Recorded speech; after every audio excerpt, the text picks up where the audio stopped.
For the Tet Offensive, North Vietnamese leaders had decided to rely on Vietcong guerrillas for most of the fighting, rather than the regular army.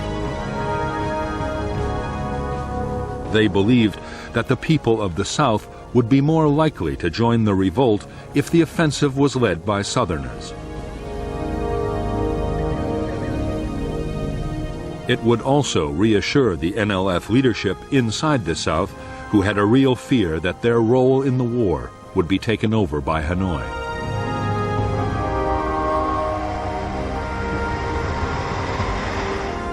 By late 1967, the NLF and the North Vietnamese Army together fielded 128,000 main force troops in South Vietnam, most of them in 152 infantry battalions. There were also hundreds of thousands of regional and local guerrillas, male and female, who would play a major part in the Tet Offensive.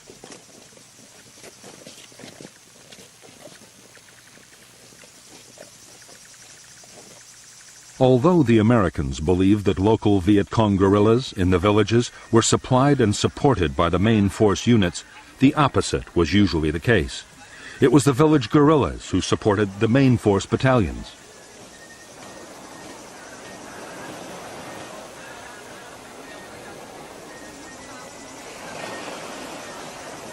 They collected rice taxes from the local farmers, built up supplies, and provided scouts and screening forces for the big units.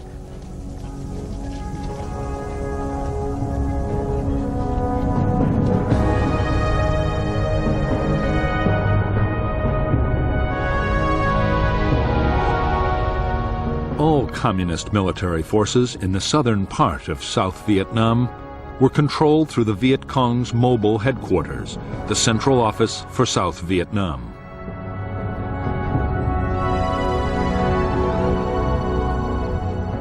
Operations further north were commanded from a North Vietnamese Army headquarters inside the demilitarized zone.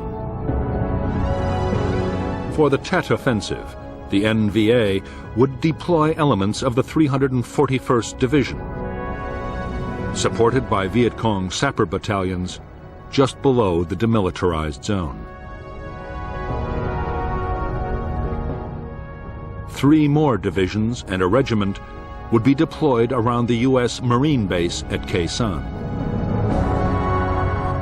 Further south, 2 divisions, supported by Viet Cong sappers and artillery units, were spread out along the coast, and another was deployed in the Central Highlands.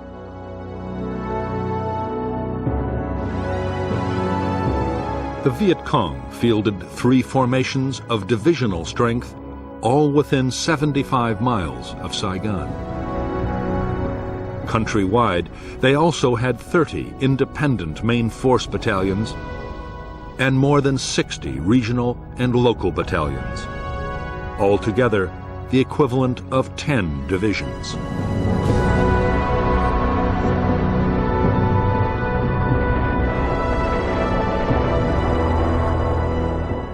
During 1967, American fighter bombers would fly 53,000 attack sorties against the Ho Chi Minh Trail.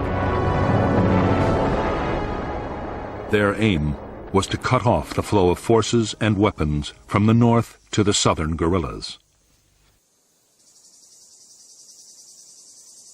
In spite of the massive scale of the bombing campaign, it was having little real impact on the Viet Cong's build-up for the Tet Offensive. The area the bombers had to cover was vast, and the Viet Cong were experts at camouflage.